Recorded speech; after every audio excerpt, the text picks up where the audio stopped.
ఊర్లలో పేరు రాసేది అధ్యక్ష, గోడల మీద రాసేది ఓ స్త్రీ రేపు రా అని. ఇలా వీళ్ళ పరిపాలన అట్లే ఉంది అధ్యక్ష. పదవిలోకి వచ్చిన తర్వాత కూడా ఇంత ఫ్రస్ట్రేషన్ నా జీవితంలో ఎవరిలో చూడలేదు సార్.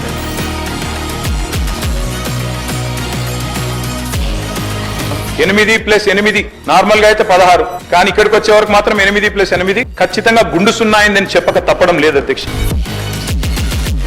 ఇదే ముఖ్యమంత్రి గారు మళ్ళా కొండపోచమ్మ సాగర్ నుంచి మల్లన్న సాగర్ నుంచి హైదరాబాద్ నీళ్లు తెస్తా అంటారు. అందుకే అంటున్నా అధ్యక్ష, అపరిచితుడు. తెలంగాణ జాతి పిత వీళ్ళెవ్వరు ఏమనుకున్నా ఖచ్చితంగా కేసీఆరే. తెలంగాణ బూతు పిత రేవంత్ రెడ్డి గారు అవుతారు. బూతు పితగానే ఆయన మిగిలిపోతాడు భవిష్యత్తులో. అధ్యక్ష, ఆయన ఏమైనా స్వాతంత్ర ఉద్యమం చేసి జైలుకు పోయింది అధ్యక్ష? మీ ఇంటికి ఇవ్వాలని జూబ్లీ హిల్స్ ప్యాలెస్ మీదకి ప్రైవేట్ డ్రోన్ పంపితే ఊకుంటావా? ఆడ నీ బిడ్డనో నీ వైఫో ఉంటే వాళ్ళని ఇష్టం ఉన్నట్టు ఫోటోలు తీస్తే ఊకుంటావా అధ్యక్ష? అంటే మీ కాడికి వచ్చేవరకే కుటుంబాలు, మీ కాడి కొరకు వచ్చేవరకే భార్య పిల్లలు, వేరే వాళ్ళకి లేరా అధ్యక్ష భార్య పిల్లలు? చివరికి మా ఇంట్లో పిల్లల్ని కూడా తిట్టింది మీరు కాదా? ముఖ్యమంత్రి గారు హుంకరిస్తున్నారు. నేను అనుకుంటే అక్కడ ఎవరు మిగిలరు. నువ్వు ఏమనుకున్నా ఏం ఫరక్ పడదు, నువ్వు ఏం చేసుకున్నా ఏం ఫరక్ పడదు.